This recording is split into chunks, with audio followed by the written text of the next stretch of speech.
Hey kiddos, it's Mrs. Perkinson. Today I'm in my dining room, not on my yoga mat.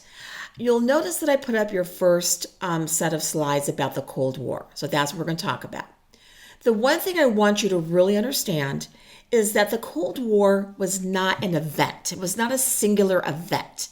It was a time period stretching from the end of World War II to, let's take it to about 1990. So it was all of Mrs. Perkinson's childhood, teenage years, and young adulthood.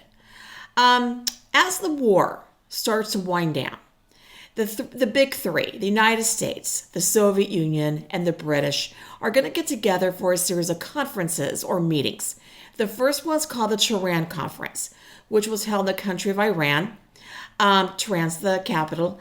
And the purpose of that was to decide whether or not to open up a second front against Germany, which of course we know happens.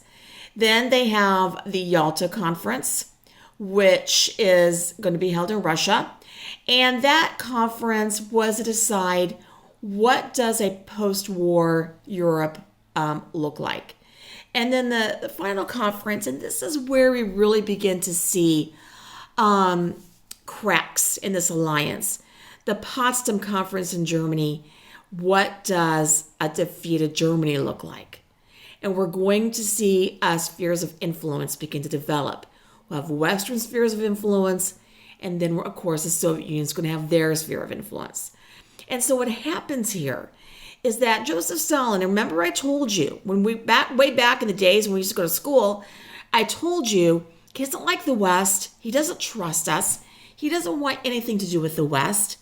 And so he is going to be very determined to create a buffer zone that he feels will protect him from any other invasions, which he does not want to have happen. Of course not.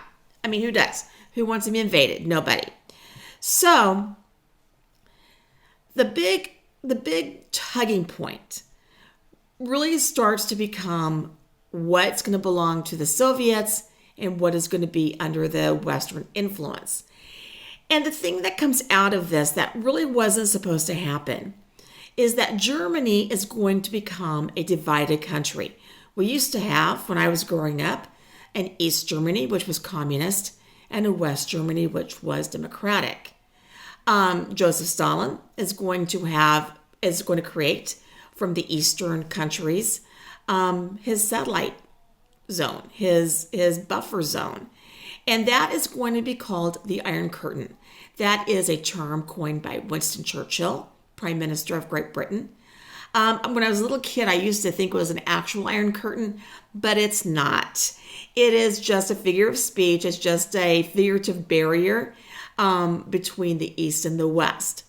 Now, that's all for now, but stay tuned and we'll talk about the Cold War Part 2. I still miss you. Bye.